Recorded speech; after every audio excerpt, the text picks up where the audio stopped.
My fellow Americans, there's an old saying we've all heard 1,000 times about the weather and how everyone talks about it, but no one does anything about it. Well, many of you must be feeling that way about the present state of our economy. Certainly there's a lot of talk about it, but I want you to know we're doing something about it. And the reason I wanted to talk to you is because you can help us do something about it.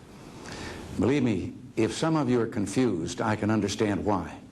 For some time, ever since we started planning the 1983 budget for the fiscal year beginning this coming October 1st, there's been a steady drumbeat of quote-unquote reports on what we're supposed to be doing.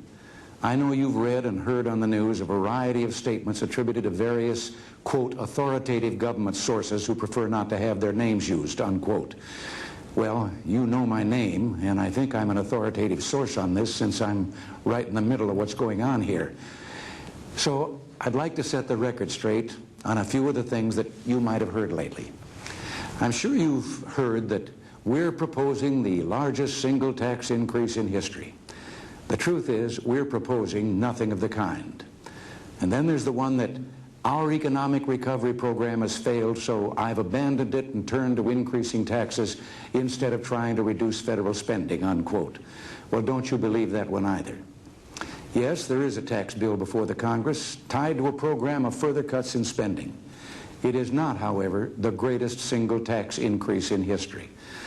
Possibly it could be called the greatest tax reform in history, but it absolutely does not represent any reversal of policy or philosophy on the part of this administration or this president.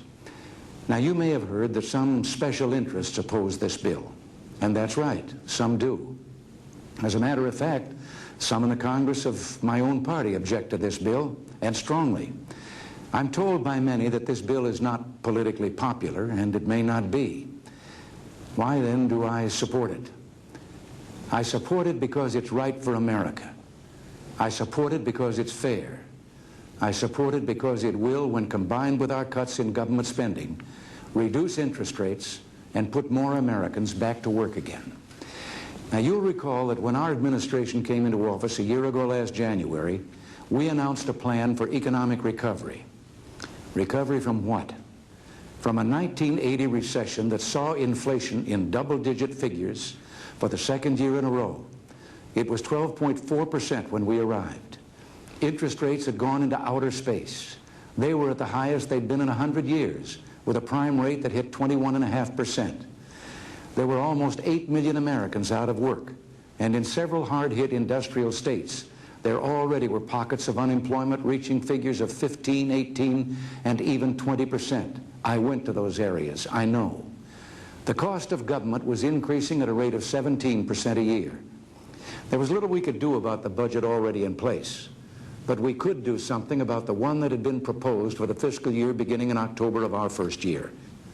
The measure the Congress is about to vote on, while not perfect in the eyes of any one of us, will bring us closer to the goal of a balanced budget, restored industrial power, and employment for all who want to work. Together, we can reach that goal. Thank you. God bless you.